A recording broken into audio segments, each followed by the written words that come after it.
কোশ্চেনটা একটু দেখো, কোশ্চেনটা বলতেছে যে এইচটিএমএল ইমেজে ফরম্যাট সাপোর্ট করে কোনটি? জিআইএফ, পিএনজি, আর জেপিজি। এখন এই কোশ্চেনটা বোঝার জন্য যেটা তোমাকে জানতে হবে সেটা হচ্ছে এক্সটেনশন কি জিনিস। এক্সটেনশন, ধরে আমি যদি তোমাকে বলি একটা ফাইল হচ্ছে অডিও ফাইল, আর তুমি কিভাবে বুঝবে এটা ফাইলটা অডিও?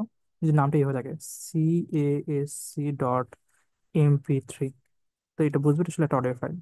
যদি বলি একটা ফাইল ভিডিও ফাইল, কিভাবে বুঝবা? CASC.MP4, এই MP4 দেখে বুঝবা এটা আসলে কি ভিডিও ফাইল। যদি আমি তোমাকে বলি একটা ফাইল টেক্সট ফাইল, এটা কিভাবে বুঝবা? যে লেখা থাকে CASC.TXT। আবার দেখো, যদি বলা হয় যে একটা ফাইল, আহ ধরে নাও PPT file, PowerPoint file, PowerPoint, কিভাবে বুঝবা? CASC.PPTX file. আবার যদি বলো একটা সফটওয়্যার, আর কেমনে বুঝবে যেটা একটা সফটওয়্যার ফাইল? লেখা থাকবে CASC.EXE।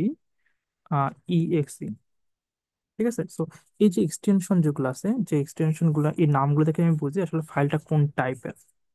ঠিক আছে, ঠিক সেম ভাবে আমি যদি তোমাকে বলি একটা ফাইল আছে সেটা আসলে ফটো, আমি কিভাবে বুঝবো? যদি লেখা থাকে CASC.JPG, যদি লেখা থাকে CASC.JPEG, যদি লেখা থাকে CASC.PNG, যদি লেখা থাকে CASC.GIF।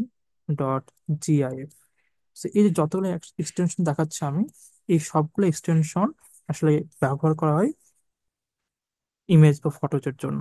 তার মানে এই সবগুলো আসলে এইচটিএমএল করে আমি কি ইমেজে ইউজ করতে পারবো। কোডটা একটু দেখো, এই যে কোডটা, doctype HTML, HTML body part, image source, CSC GF ফাইলও কাজ করে, সিএসসি পিএনজি ফাইলও কাজ করে, এসআরসি জেপিজি ফাইলও কাজ করে। সো এই জন্য তিনটাই অ্যান্সার হবে।